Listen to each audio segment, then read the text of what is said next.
पहले ये वीडियो देखो। मतलब कि कायदे आज़म ਨੂੰ ਤੁਸੀਂ ਸ਼ਹੀਦ ਕਰੋ ਹੈ ਉਸ ਤੋਂ ਬਾਅਦ ਜਿਹੜਾ ਲਿਆਕਤ ਅਲੀ ਖਾਨ ਨੂੰ ਤੁਸੀਂ ਸ਼ਹੀਦ ਕਰੋ, ਮਾਦਰੇ ਮਿਲਨ ਨੂੰ ਤੁਸੀਂ ਸ਼ਹੀਦ ਕਰੋ, ਬੰਗਲਾਦੇਸ਼ ਤੇ ਜ਼ੁਲਮ ਤੁਸੀਂ ਕਰੋ, ਮੁਲਕ ਦੇ ਦੋ ਟੁਕੜੇ ਤੁਸੀਂ ਕਰ ਦਿਓ, ਭੁੱਟੋ ਨੂੰ ਫਾਂਸੀ ਤੁਸੀਂ ਲਾ ਦਿਓ, ਇਸ ਮੁਲਕ ਦੇ 4 ਮਾਰਸ਼ਲਾਂ ਤੁਸੀਂ ਲਾਵੋ ਹੈ।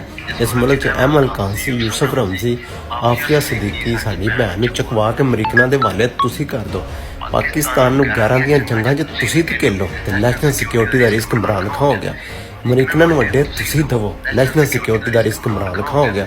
ਡਰੋਨ ਹਮਲੇ ਤੁਸੀਂ ਕਰਾਓ ਤੇ ਨੈਸ਼ਨਲ ਸਿਕਿਉਰਿਟੀ ਦਾ ਰਿਸਕ ਇਮਰਾਨ ਖਾਨ ਹੋ ਗਿਆ ਹੈ। ਅਤੇ ਉਸਾਮਾ ਬਿਨ ਲਾਦਨ ਨੂੰ ਆਪਣੇ ਮੁਲਕ 'ਚ ਤੁਸੀਂ ਉਹਨੂੰ ਸ਼ਹੀਦ ਕਰਾਓ ਤੇ ਨੈਸ਼ਨਲ ਸਿਕਿਉਰਿਟੀ ਦਾ ਰਿਸਕ ਇਮਰਾਨ ਖਾਨ ਹੋ ਗਿਆ। ਲਾਲ ਮਸਜਿਦ ਤੇ ਤੁਸੀਂ ਹਮਲੇ ਕਰੋ ਹੈ ਤੇ ਨੈਸ਼ਨਲ ਸਿਕਿਉਰਿਟੀ ਦਾ ਰਿਸਕ ਇਮਰਾਨ ਖਾਨ ਹੋ ਗਿਆ।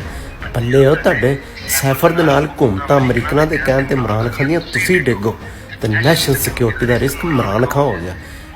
ਉਸ ਲੀਡਰ ਦਾ ਮੈਂਡੇਟ ਤੁਸੀਂ ਚੋਰੀ ਕਰੋ, ਉਸ ਲੀਡਰ ਦੀ 26 ਨਵੰਬਰ ਨੂੰ ਮੁਹਿੰਮ ਤੁਸੀਂ ਮਾਰੋ, 9 ਮਈ ਨੂੰ ਮੁਹਿੰਮ ਤੁਸੀਂ ਸ਼ਹੀਦ ਕਰੋ, 26 ਨਵੰਬਰ ਨੂੰ ਮੁਹਿੰਮ ਤੁਸੀਂ ਸ਼ਹੀਦ ਕਰੋ। ਜੱਜਾਂ ਦੇ ਕਮਰਿਆਂ 'ਚ ਕੈਮਰੇ ਤੁਸੀਂ ਲਾਓ, ਮਾਵਾਂ ਭੈਣਾਂ ਨੂੰ ਜੇਲ੍ਹਾਂ 'ਚ ਤੁਸੀਂ ਪਾਓ, ਉਹਦੀ ਬੀਵੀ ਨੂੰ ਜੇਲ੍ਹ 'ਚ ਤੁਸੀਂ ਪਾਇਆ ਹੈ। ਅਰਸ਼ਦ ਸ਼ਰੀਫ ਨੂੰ ਤੁਸੀਂ ਸ਼ਹੀਦ ਕਰੋ, ਜ਼ਿਲ੍ਹੇ ਸ਼ਾਹ ਨੂੰ ਸ਼ਹੀਦ ਤੁਸੀਂ ਕਰੋ, ਬਾਦ ਫਰੂਕ ਨੂੰ ਸ਼ਹੀਦ ਤੁਸੀਂ ਕਰੋ ਤੇ ਇਮਰਾਨ ਖਾਨ ਸਿਕਿਉਰਿਟੀ ਰਿਸਕ ਹੋ ਗਿਆ ਹੈ।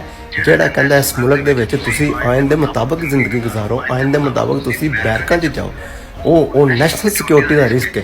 ਜਿਹੜਾ ਕਹਿੰਦਾ ਇਸ ਮੁਲਕ 'ਚ ਆਇਨ ਤੇ ਕਾਨੂੰਨ ਦੇ ਮੁਤਾਬਕ ਮੁਲਕ ਨੂੰ ਚੱਲਣ ਦਿਓ, ਇਸ ਮੁਲਕ 'ਚ ਆਵਾਮ ਨੂੰ ਰੋਜ਼ਗਾਰ ਦਿਓ, ਤਲੀਮ ਦਿਓ, ਸਿਹਤ ਦਿਓ, ਉਹ ਨੈਸ਼ਨਲ ਸਿਕਿਉਰਿਟੀ ਦਾ ਰਿਸਕ ਹੋ ਗਿਆ।